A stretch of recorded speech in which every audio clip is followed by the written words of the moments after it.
اسلام کے اندر اترنے والے احکامات کے قوانین کیا ہیں، احکامات کے قوانین اسلام کے اندر آنے والے کیا ہیں۔ ایک چھوٹی سی مثال آپ حضرات کے سامنے پیش کرتا ہوں۔ امام ترمذی رحمۃ اللہ علیہ جب اپنی اخیر عمر میں حدیث لینے کے لیے سفر کر رہے ہیں تو اس وقت ان کی آنکھیں بالکل نابینا ہو چکی ہوتی ہیں، یہ دیکھنے سے محروم ہو چکے ہوتے ہیں۔ جب یہ راستے کے اندر جا رہے ہیں، جاتے ہوئے انہوں نے ایک جگہ پر اپنی سواری پر بیٹھے ہوئے اپنا سر نیچے کیا۔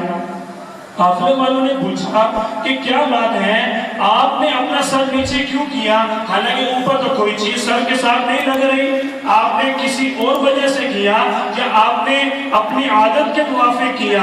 امام ترمذی رحمۃ اللہ علیہ نے فرمایا سارا قافلہ اسی جگہ پر رک جائے، کیوں؟ ہم حدیث لینے کے لیے جا رہے ہیں اور میرا حافظہ، میری یادداشت، میرا ذہن اتنی طاقت رکھتا ہے کہ میں آپ صلی اللہ علیہ وسلم کی حدیث کو یاد کروں۔ اگر مجھے یہ بات بھول چکی کہ اس جگہ سے گزرتے ہوئے، راستے کے اندر سفر کرتے ہوئے پہلے جہاں میں جب گزرا تھا تو میرے اس راستے کے اندر سر کے ساتھ لگنے والا ایک درخت تھا، ایک ٹہنی جو تھی وہ سر کے ساتھ ٹچ ہوتی تھی، سر کو اتنا چھوتی تھی کہ بندے کو نیچے ہو کر گزرنا پڑتا تھا۔ لہٰذا اگر یہاں پر درخت نہیں تو میرا حافظہ یہ کہتا ہے کہ یہاں پر درخت تھا۔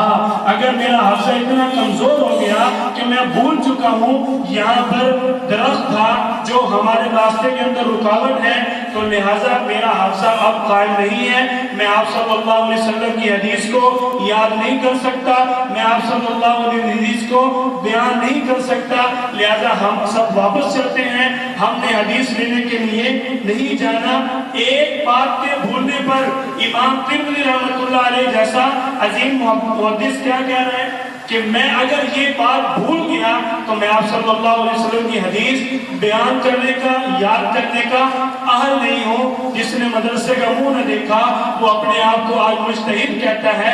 امام ترمذی رحمۃ اللہ علیہ نے جب وہاں کے لوگوں سے معلوم کیا تو پتہ چلا کہ یہاں پر درخت تھا، لیکن ابھی چند ماہ پہلے علاقے والوں نے اس درخت کو کاٹ دیا۔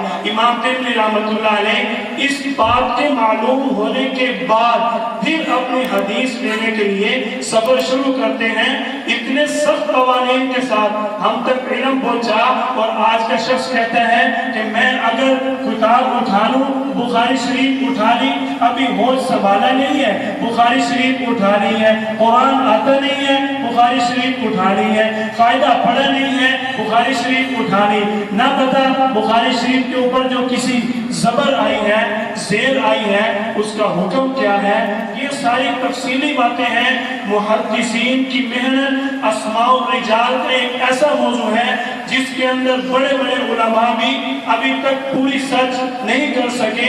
ایک شخص ایک حدیث لینے کے لیے ایک شخص کی زندگی کا مکمل معلوم ہونا لازمی ہے۔ کسی بھی محدث نے کوئی ایک حدیث بیان نہیں کی، کم از کم اگر دعویٰ کروں تو 10 کروڑ کے قریب روایات آپ صلی اللہ علیہ وسلم کی کتب احادیث کے اندر موجود ہیں۔